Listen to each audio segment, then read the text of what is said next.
विभज्यवाद YouTube channel में आपका स्वागत है।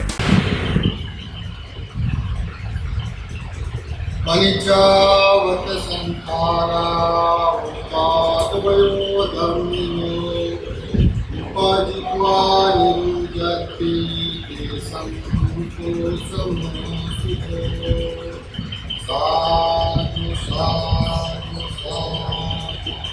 महाकाल सम्यक सम्मुख लोक और लोक के रहस्य जानने वाले यथावत सम्यक सम्मुख जिन्होंने उपदेश किया हुआ सद्धर्म, इस सद्धर्म में ब्रह्मचर्या करने वाले हरिश्वाओं से जिनके विरोधियों के प्रति शिक्षावंदन करते हुए विशेष रूप से विद्यमान जो लोग आज के समय में जो लोग हिंदू संघ के बुद्ध धर्म संघ के प्रति सेवा भाव रखते हुए सर्व श्रद्धा समर्थन से दान धर्म करते इनके प्रति मंगल कामना करते हैं। और विशेष रूप से भारतीय संवैधानिक रूप से जिन जिन लोगों ने अपना जीवन का उद्धार किया उसके उद्धार करने वाले उनके गुरु का गौरव करते हुए ये कमती जो गाथा बोला गया निचावत संखारा उत्पाद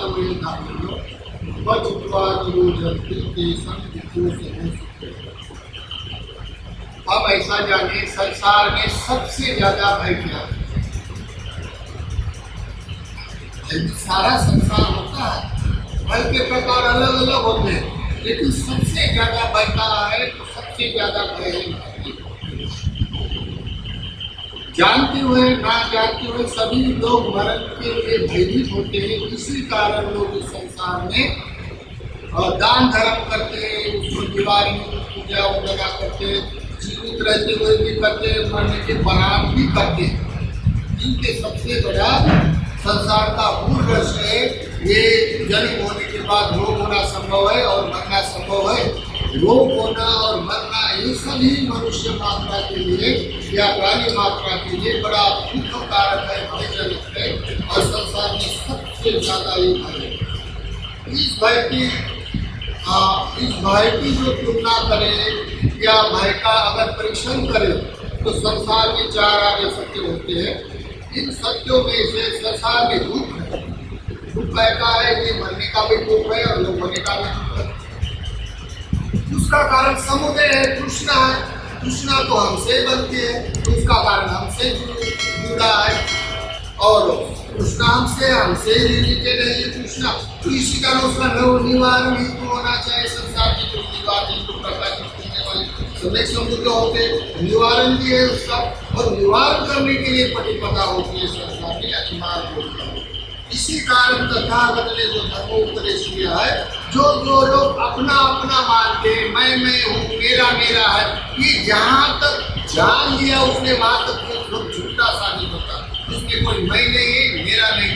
इसी कारण से बोला गया अनिचावत संखारा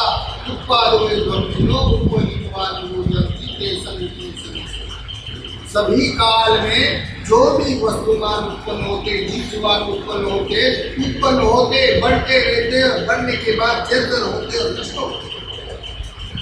इसके अलावा वो कोई कुछ नहीं कर सकता है। इसमें ना कोई किसी का भ्रष्टाचार चलता है, ना कोई किसी के किसी काम में आते, केवल पुण्य ही की वजह से कुछ काम में आता है। इसका निवारण केवल पुण्य से होता है। पुण्य अगर करे तो समाज होगी तो प्रज्ञा उत्पन्न होगी। प्रज्ञा उत्पन्न हो जाने के बाद ये सब संसार में जो जाति जन्म मरण का दुख जो होता है उससे मुक्ति पा सकता है। इसी कारण तथागत ने धर्म उपदेश किया है। ऐसे ही तथागत के सुनने वाले, जानने वाले श्रद्धावान उपासक उपासिका उस समय थे।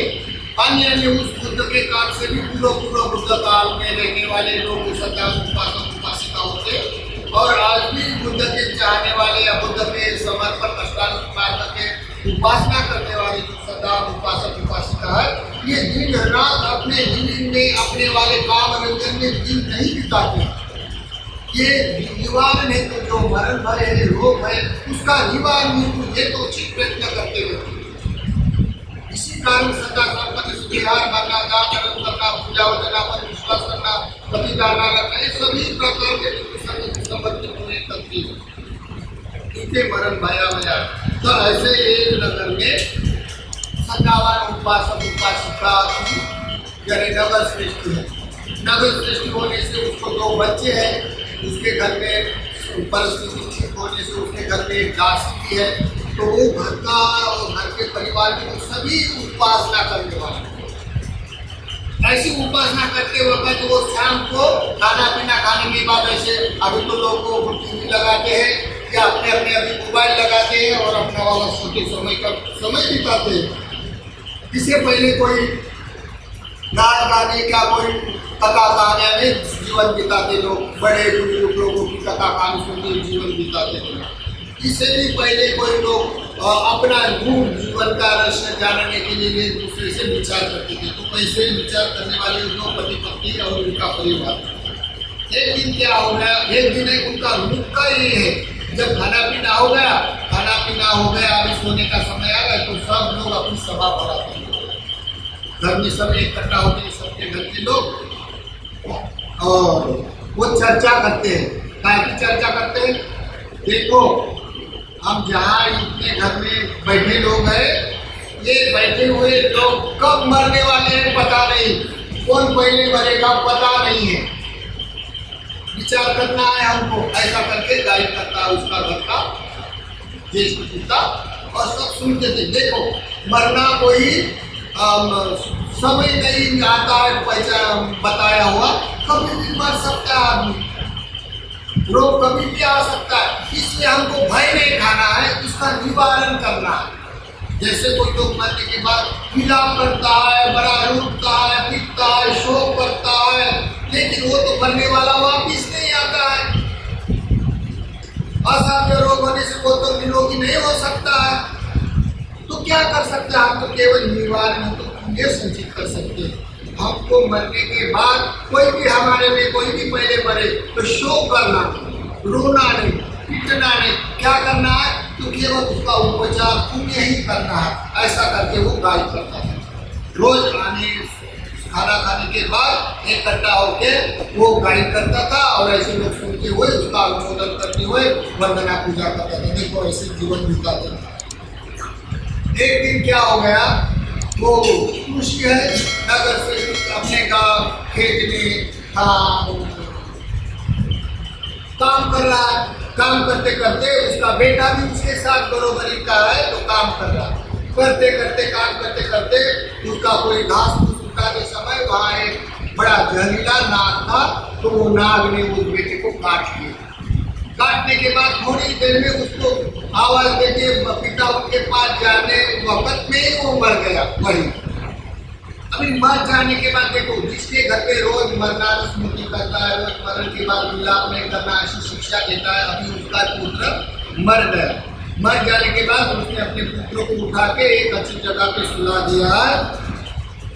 सुलाने के बाद क्या हो गया, अभी घर के लोग अपना वाला खान पीन सामग्री लाना है, दोपहर को लाते हैं दोपहर का खाना। तो वो बोलता है अभी लाएंगे, लेकिन उसके मरा तो उसके उपचार संस्कारों के लिए सामान नहीं लाएंगे तो क्या करेगा। तो उसके गांव से एक आदमी उनके गांव में जा रहा था रास्ते से। वो आदमी को बोला देखो तुम आंधा, तुम मेरे घर में जाना और मेरे घर में जाते हुए मेरा संदेशा पहुंचा दो, और बोल देना कि आज 2 आदमी का खाना नहीं लाना, क्योंकि 2 जने हैं ना, तो 2 आदमी का खाना नहीं लाना, 1 आदमी का खाना लाना। और पतिदाना, दान धर्म, पूजा, अगरबत्ती और फूल माला और पानी लेके आ जाना। ऐसा कह दो मेरे घर वाले। फिर वो आदमी संदेशा ले जाने वाला उसके घर में जाता है, कहता है आपके खेत में आपके पिताजी ने ऐसा संदेशा भेजा है कि 2 आदमी का खाना नहीं लाना, 1 आदमी का लाना, और फूल माला, दूध, पता दाना, ये सब पानी वगैरह लेके आ जाना। तो वो उसकी घर में माँ थी, माँ बोलते हैं कोई तो भी मर गया होगा। और 2 जने तो खेत में एक का खाना लिए, 1 जन मर गया, इसलिए वो रोई नहीं। उन्होंने अगरबत्ती, फूल माला, मरने का जो सामग्री होती है उपचार की, वो लेके उसकी वाली भगिनी, उसकी घर की दासी और ये 3 जने लेके खेत में गए। खेत में जाने के बाद वो उस उसने खाना भी ना खाया, खाना खाने के बाद वही उसके खेत की लकड़ी घास फूस जमा किया और उसके ऊपर डालकर जलाने की तैयारी हो गई उसकी। तो पूजा भावना किया और जलाने की तैयारी हो गई। कोई रो नहीं रहा, उसका बाप नहीं रो रहा, उसकी माँ नहीं रो रही, उसकी बहन नहीं रो रही, उसकी दासी नहीं रो रही। जैसा का जैसा रोज जैसा रूटीन में काम करते वैसा उसको सुला दिया। सुलाने के बाद वो जल गया। जल जाने के बाद रास्ते से एक आदमी आ रहा, बोलता है ये दो चार लोग बैठे हैं, ऐसा क्या बातें जला रहा है? तो कोई खाने पीने की वस्तु जलाकर खा रहे होंगे। ऐसे वो जाते जाते रास्ते पर उतारते हैं तो पूछता है, महानुभाव क्या खा रहे हो आप? भूजा भूजा कर क्या जला रहा? अरे बैठे गोल गोल बैठे हैं दो चार जने, जिसमें बहुत अंगार जल रही है। तो बोलते महानुभाव क्या प्रयोजन है, आप ऐसे क्यों बैठे हैं? तो वो बोलता है, क्या बताए महानुभाव, ये ना मेरा बेटा मर गया है ना, तो मैं उसको जलाया है और ये उसकी माँ उसकी भगिनी हमारे घर की दासी है। तो बोलते बेटा मरा तो तुम जैसे सहज काम कर रहा, ऐसी बात कर रहा। लोग तो रोते हैं, बिलखते हैं, शोक करते हैं, परिदेव करते हैं और तुम तो कुछ नहीं करते, जैसा कोई खुशी की बात है। तो तुम्हारे आँख में आंसू नहीं आया, तुम शोक नहीं करता पिता होकर बेटा मरने के बाद भी।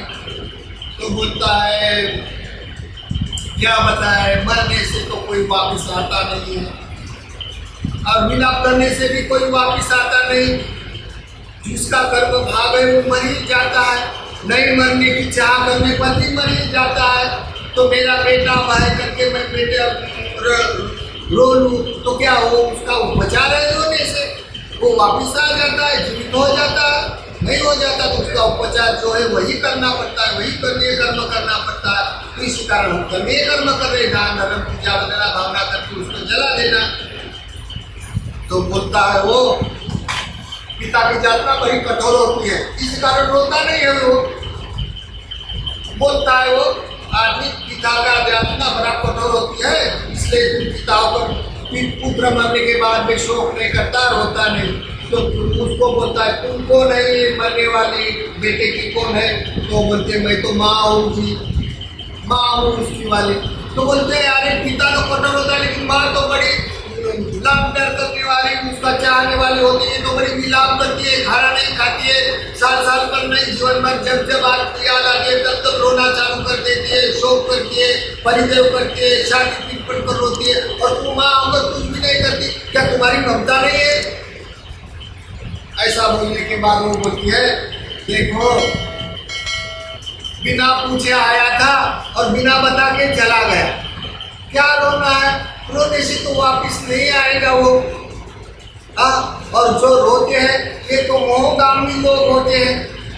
सभी संसार को नित्य नहीं रहता, सब मरे धर्मी है। मेरा बेटा क्या सारी दुनिया मरती रहती है, ऐसा करने से बोलता है और ये बात तो ऐसी ज्ञान बता रही है और मरने के बाद रो भी नहीं रही है। ऐसा करके बोलता है ये तो कमाल है, मैंने ऐसे कभी देखा नहीं है मरने के बाद ऐसा कोई हर्ष उल्लास करने वाला बात। फिर उसको बोलता है तू कौन है? बोलते मरने वाली तो मैं भगिनी हूँ, बहन हूँ। अरे बोलते पिता रहने के बाद भाई होता है, भाई जन्म भर उनकी वाली संगी साथी होता है, सुख दुख का संगी साथी होता है भाई। और तुम भगिनी होकर भाई के लिए नहीं रोती है? तो बोलते हैं रोने से तो मेरा भाई वापिस नहीं आएगा। अभी मेरा जो कर्म करना था, मेरा सुरक्षा करने वाला मेरा भाई होता है। जन्म से हम लोग भाई भाई बहन अच्छे एक दूसरे को रिश्तेदार बढ़ाने में कामयाबी पाते हैं और तृप्ति होती भाई बहन की। अभी ये नहीं रही तो उसके लिए हम क्या शोक करने वाला है? वो तो डबल आएगा नहीं ना, मेरा रोने से तो वो वापिस आएगा नहीं, उसका तो वो उपचार नहीं। लेकिन दान धर्म पूजा वंदना करने से ही उसका उपचार होता है। मरने के बाद भी, जीवित रहने के बाद भी, मरने के बाद भी यही उपचार है। ऐसा करके बोलता है ये भी बहन तो बोलते थोड़ा पकड़ रहे ये लोग और ये ध्यान की बात कर रहे हैं। वास्तविक तो बात तो सही है, क्या मरने के वाला तो कोई नहीं आता है। फिर उसके घर में एक छोटी सी काम करने वाली महिला थी। तो उसको बोला क्या रे ये मरने वाला तुम्हारा कौन लगता है? तो बोलता है ये मेरा मालिक है, स्वामी है। तो बोलता है तेरे को कपड़े नहीं देता होगा, तेरे को खाना नहीं देता होगा, इस कारण तू तो रोती नहीं है। तो वो बोलते हैं ऐसा मत कहो, मेरा स्वामी मेरे खाने पीने से अपनी पूरी समाज नहीं करने वाला था। रोने से तो वापिस नहीं आता है और शो करने से भी वापिस नहीं आता है। ऐसा बोलने से वो सुनने वाला आदमी बोलता है चार की चार एक जैसे बोल रहे। बोलते ये मैंने देखा है कोई भी मरा तो रोते बिलखते शो करते, लेकिन तुम लोग इस तरह बात नहीं कर रहे, ज्ञान की बात कर रहे, क्या बात है ऐसे? आपने कहाँ से सीखा? तो बोलता है हम लोग रोज अभ्यास करते हैं मरने के बाद क्या क्या होता है, मरणानुस्मृति और मरने के लिए, मरने के परांत जीवन में क्या करना है, मरने के बाद क्या होता है, इसका हम स्टडी करते हैं, अभ्यास करते हैं। इसी कारण रोना पीटना शो करने से तो कोई मरने वाला वापस नहीं आता। तो बोलते ये तो सच्चाई है। तो ये सच्चाई तुमको सिखाया किसने? वो पूछ रहा। तो बोलते अभी हम तो सम्यक समुद्र के शिष्य है, हम तो उपासक उपासिका है, तथागत ने बताए हुए मार्ग का आलोकन करने वाले हैं।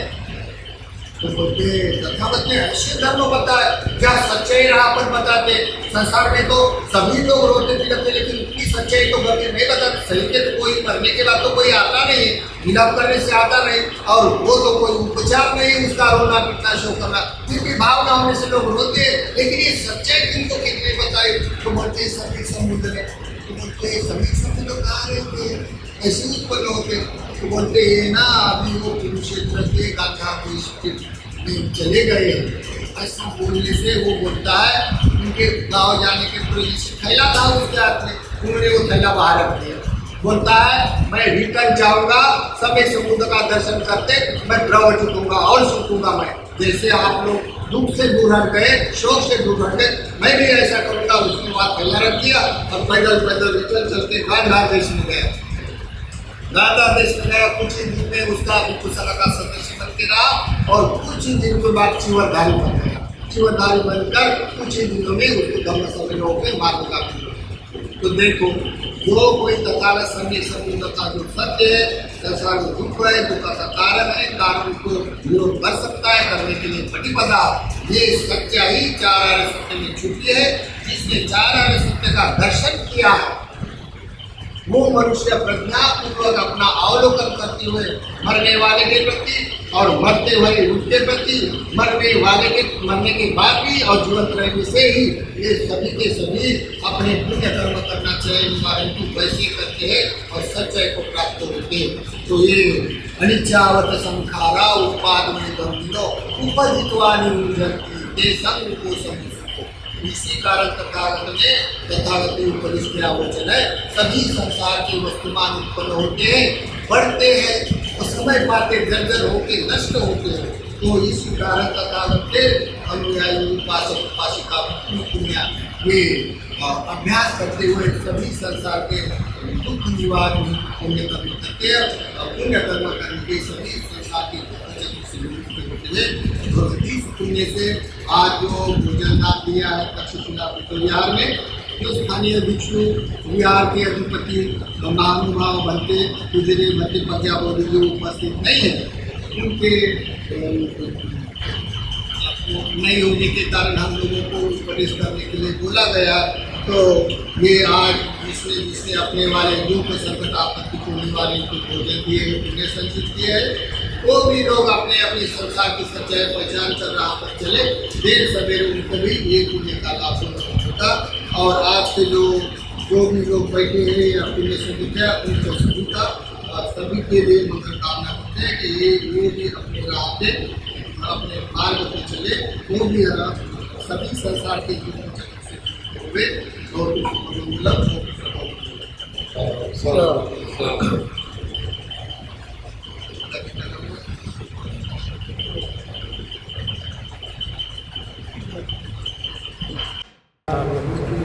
दुखितो लोचन थाय दिवानी पंचशीलन समाधिस्वान ब्राह्मण प्रलोभतस्य मातुस्य पितुस्य ज्ञातिस्य उद्देश्य भिक्षुस्व भोजन सतीदान देम पूजयामि इदं मे दानम् इदं मे शीलम् इदं मे भावना निर्वाणस्य पश्याहम् इदं मे उपकापति इदं मे सबके सब अनुमोदन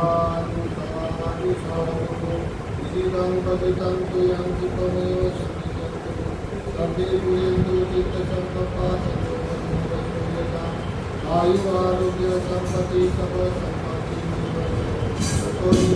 संपत्ति भूतवत्ताचिनी भूता बलवत्ताचिनी भोगवत्ताचिनी शोका भूताचिनी संपदं सर्वे देवानुमोदन्तु दानं ददन्तु सद्दानं शीलं ददन्तु भावनाभिरतावन्तु गच्छन्तु देवतावता सर्वे बुद्धा बलवत्ता पच्यकालस्य यन्मलम् अरहन्तानं च देवेन्द्र आकाशकाशभूमत्था देवानां पुण्यन्तमनुमोदित्वा चिरं रक्षन्तु जन्मदेशं चिरं रक्षन्तु कल्पवन्ति सर्वे जीवो विवदन्तु शोकरोगो विनाशतो माते भवन्तन्तरायो सुखी दीर्घायुः अभिवादनशील च नित्यं